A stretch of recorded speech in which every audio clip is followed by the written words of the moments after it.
prăjit, fiert sau copt. Ce variantă îți face mai mult rău dacă ești alergic la alimente? Eu sunt Diana, medic, alergolog și imunolog clinician și astăzi te voi învăța că forma de a pregăti alimentele contează uneori mai mult decât ingredientele în sine. Să începem cu arahidele. Prăjirea uscată sau acele arahide pe care le găsim la raft și sunt denumite roasted, prăjite, sunt mai alergenice decât arahidele crude, fierte sau prăjite într-o baie de ulei la o temperatură medie. De ce? Pentru că prin prăjirea uscată se formează niște legături proteice mai puternice care vor încetini digestia și astfel cresc alergenicitatea arahidelor. Deci, următoarea dată când le consumi, trebuie să știi că prin prăjire nu se intensifică doar aroma. Să trecem la un aliment ceva mai comun pentru țara noastră. Oul.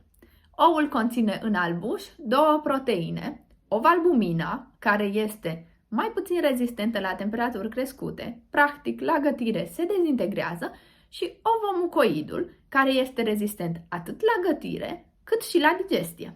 Astfel, mulți copii care sunt alergici la ou pot tolera mai bine oul bine copt, în brioșe, în pandișpan, cozonac și așa mai departe. Dar cei care sunt puternic alergici și la ovomucoid, e posibil să nu-l tolereze deloc.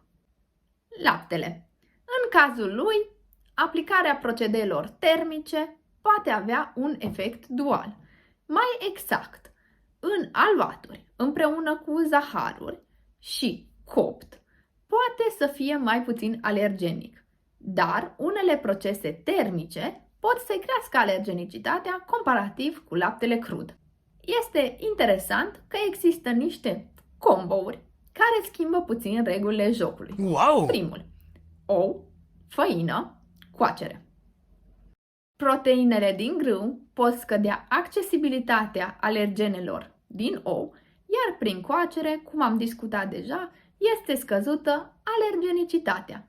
Totuși, unele ingrediente adăugate în plus, de exemplu banana, poate modifica această reacție, să-i spunem.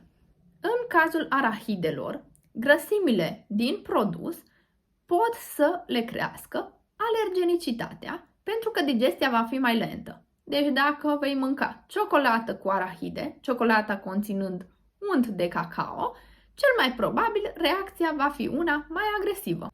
Zaharuri plus lapte plus coacere vor scădea alergenicitatea laptelui.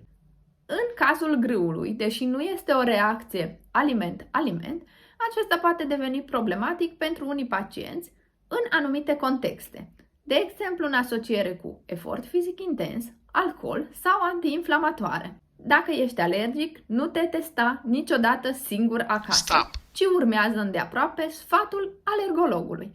Dacă ți-a plăcut acest video, nu uita să lași o apreciere și să te abonezi la canalul meu pentru mai multe informații din alergologie, care sigur îți vor fi utile.